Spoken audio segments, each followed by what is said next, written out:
kababayan, magandang umaga po sa inyo lahat. Ako po si June and welcome po sa panibagong episode ng ating vlog. Alright, pag-uusapan po natin, nako, VP Sara, dinumog po doon sa Kuwait. Ito talaga naman, maraming salamat po sa ating mga kababayan sa mainit na pagtanggap, pagsalubong sa ating Vice President Sara Duterte. Ay talaga naman parang K-pop ang datingan. Ganun po dinudumog ng mga Pinoy pag may nagpuntang K-pop artist ganyan, no? At parang ka-level din niya yung mga artistang sikat, sila Marian, si Catherine Bernardo, ganyan po dinudumog yung mga sikat na artista. Ganun po ang level ng aming Vice President Sara Duterte. Panoorin nga natin. Ito po. Ito. Ayan, oh. Oh, ha? Ang ganda pa. Oh. Talaga naman. Oh, si ate, oh. Gustong-gusto makakuha ng video. Gustong-gusto makakuha ng picture, oh. Hindi magkamayaw yung ating mga kababayan.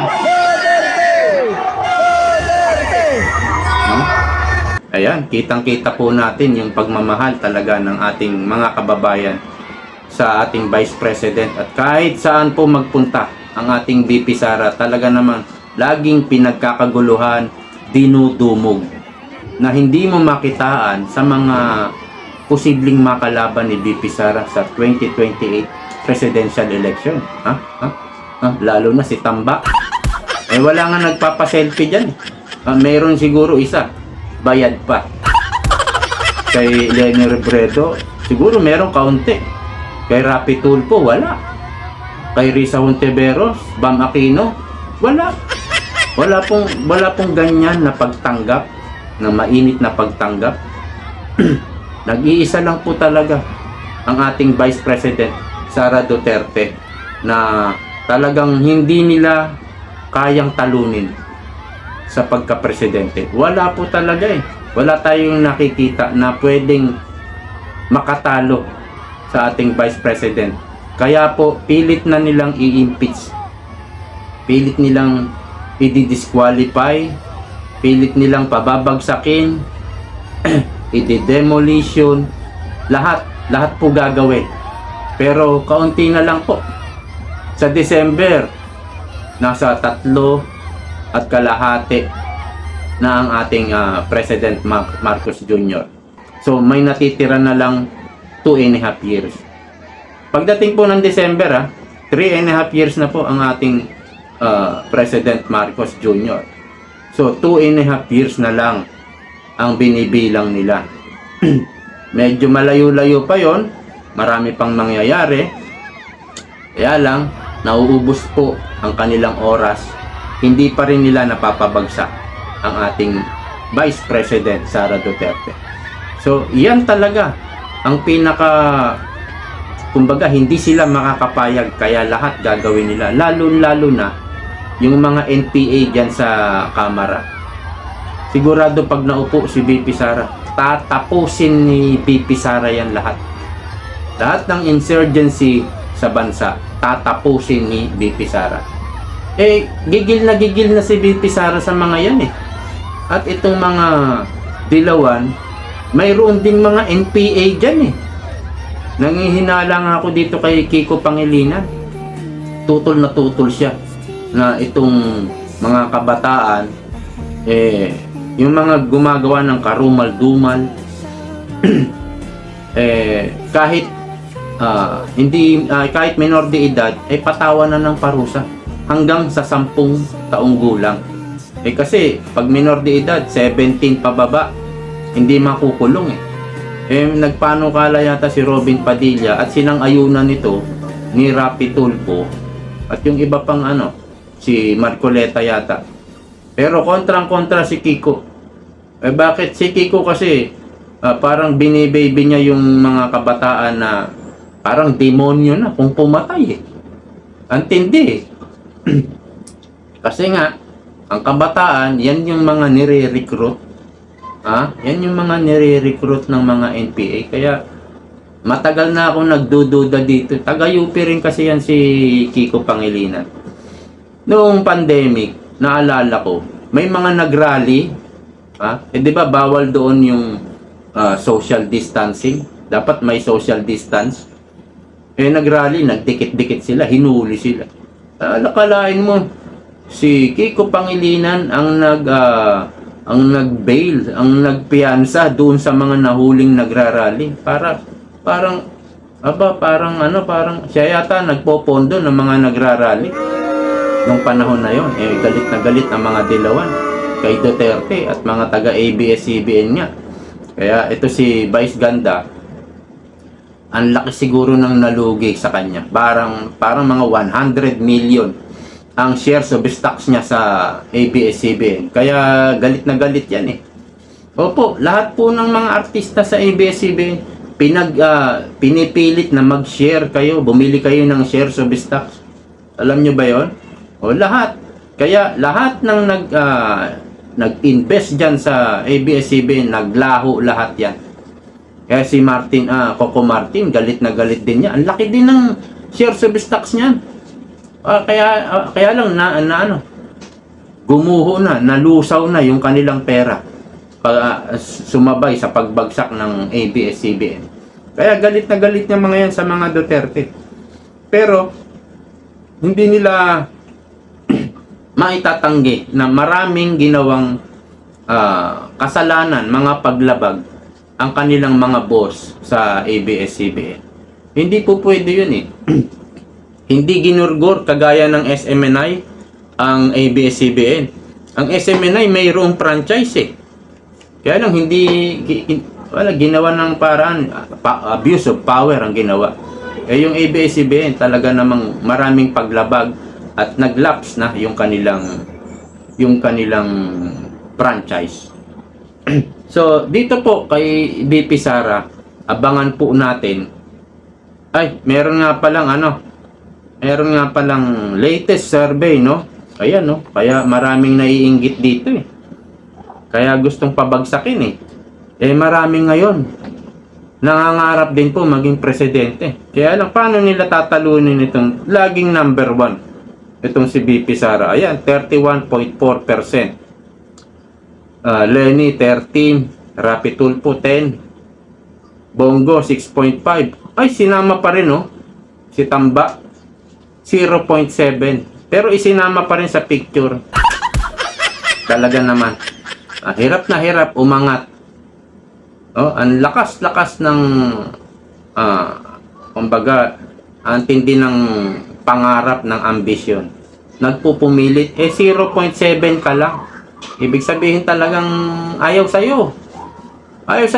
Huwag ka na magpumilit. Kaya lang talagang ang ginagawa mangungurakot. Marami nang kukurakutin. Para pag tumakbo siya, baka sakali mabili niya lahat ng Pilipino, yung boto ng Pilipino. Mas maganda siguro maghirap, magutom yung mga Pilipino para pag nakakita ng 3,000, kunin agad, iboto na si Martin. Yun yata ang gusto eh. Ewan ko lang Kasi yan yung nababasa natin, napapanood natin sa Africa. Sa Africa po, mas gusto nila na hindi gaanong nag-aaral yung mga tao para walang lumaki na matalino. Kasi pag nagkaroon ng matalino, malalaman na kinukurap lang ng gobyerno yung pondo ng bayan. Mayroon pong mga, kumbaga, makakapuna kasi may matalino na. Ganyan po yung ginagawa dati sa atin. Dati pa. At gusto nila, yung mga corrupt lang corrupt official, corrupt politician, gusto nila mas mahirap, mas okay. Mabibili nila ng pera yung mahirap. Pero kung lahat ng mamamayang Pilipino ay may trabaho, hindi ka papayag na hindi mo ibebenta yung boto. Kasi may trabaho ka naman O kaya ang trabaho ngayon mailap, walang infrastructure, walang malalaking proyekto. Trabaho po 'yan. Wala. O di magugutom, maghihirap, magugutom ang taong bayan. O eto tayo, nakaw tayo ng nakaw. Daang bilyon yan, nakawin na natin. Pagdating ng eleksyon, ito lang yung pag-asa natin, bibili natin yung boto niyan. Or baka dayain natin, bilhin natin yung Comelec na yan. Lahat ng media, walang magbabantay, lahat gagamit ng pera, malaking pera. Yun na lang kasi yung pag-asa nila. Pero kung lalaban sila ng patas, parehas, wala talagang tatalo kay BP Sara.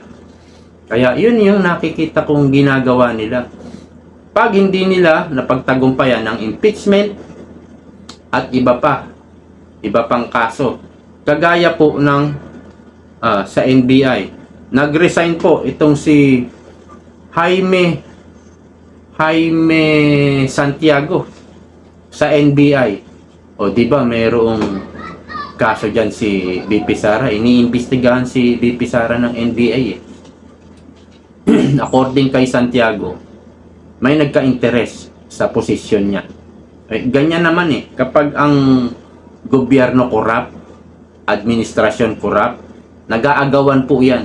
Kahit may nakapwesto na, aagawin nila. Pero ito po'y gumagawa nito, sindikato na.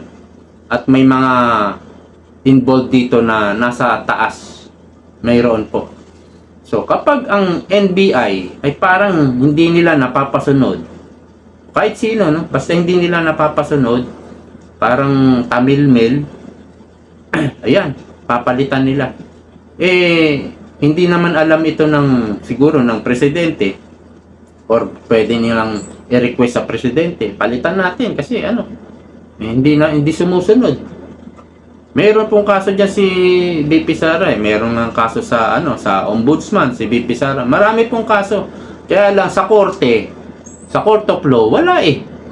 Dito lang sila pumupunta sa NBI, sa ombudsman, hindi talaga sa court of law. Ganun pa man, sa ombudsman, pwede naman na i-refer nila sa Sandigan Bayan. Pero wala, puro ganun lang, imbestiga. Wala pong nagpa-file talaga sa korte. No? Lagi nilang sinasabi, si BP Sara, walang accountability, walang transparency, may misuse of fund. Hindi nila direkta i-file sa korte. Doon ka magtataka. No? Padadaanin pa sa DOJ, NBI, dapat direkta na yan. Idirekta na nila sa korte. Pero wala eh. Wala kasi sila talagang makitang ebidensya. Kaya dito po sa pagka-resign ni Santiago, may halo po itong politika. No? At isa pa, si Risa Hontiveros, nagsampa rin dyan eh, diba? Ito lang yung umami na witness na binayaran siya ni Risa Hontiveros. Pati yung mga vlogger, sinampahan din ni Risa Hontiveros dyan sa NBI eh. Siguro parang hindi mapakinabangan ng administrasyon.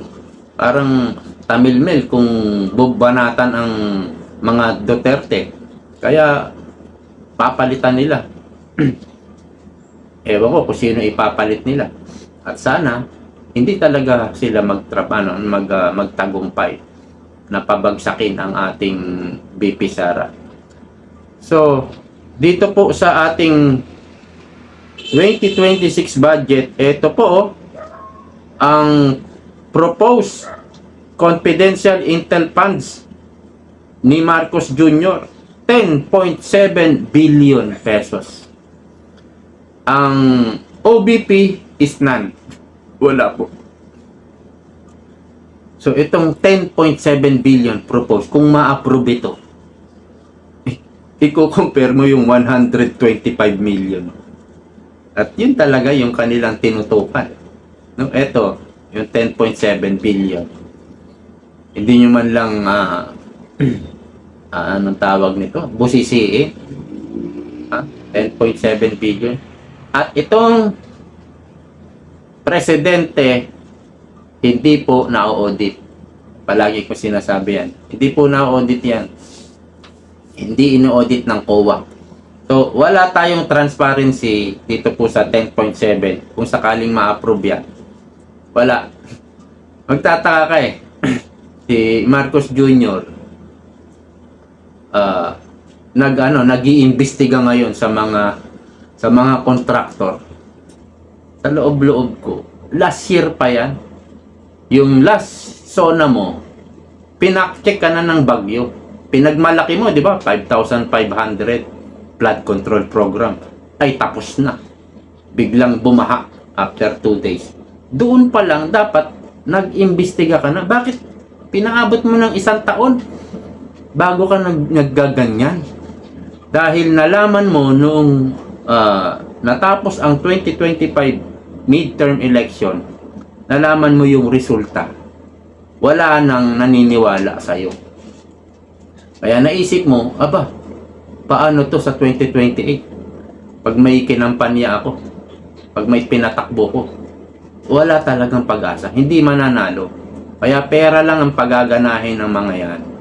Pera na lang, yun lang yung pag-asa nila. Kaya nanakawin nila. Yung mga dapat na para sa malalaking project, wala nang malalaking project. Ilalagay nila yan sa unprogrammed fund. Pag nasa unprogrammed fund na yan, hindi na natin masisilip. Wala na. Hindi na po. Kukunin na nila yan. Gagamitin nila sa 2028. Lahat ng pwedeng bilhin, bibilhin po nila. So, ngayon, nagpapakabait si BBM. Nag-inspection pa siya sa river dun sa Kalumpit. Ano ibig sabihin nun? Ang ginagawa ni Bongbong Marcos, ito yung yung mga nangungurakot. Ito yung mga kontraktor, sila. 'Di ba may mga sangkot, alam natin may mga sangkot na congressman diyan. Hindi mabanggit yan ni Bongbong Marcos. Hindi mabanggit. Ang ginagawa niya, ito yung mga nangungurakot. Ako hindi ako nangungurakot hindi ako nagnanakaw. Nililigtas niya. Gusto niyang bulahin ng taong bayan, wala siyang ninakaw. Ito yung mga nagnanakaw. Sila yan. Gusto niyang maloko na naman ang taong bayan para siguro sa 2028 pansinin pa siya ng mga tao. Hanggang ngayon may pumapansin pa sa kanya. Pero marami wala na. Wala na siyang kumbaga pagka rockstar dati, wala na 'yon. Marami nang galit sa kanya. So, ayan. Anong ginagawa ng confidential fund, intelligence fund mo? Bakit hanggang ngayon hindi mo alam kung sino? 1 taon na nakalipas yan. Mag-iimbestiga ka ngayon. Pinalipas mo pa ang 1 taon. At anong nangyari sa confidential fund mo na billion? Bakit hanggang ngayon wala kang alam? Yung sa GSIS, yung pumasok sa investment na nalugi, hindi raw niya alam. Wala ka talagang alam kasi binubulsa mo lahat ng pondo ng confidential fund. Kaya wala kang alam. Okay, hanggang dito na lang po. Maraming salamat. Ingat po kayo. Bye-bye. See you next time.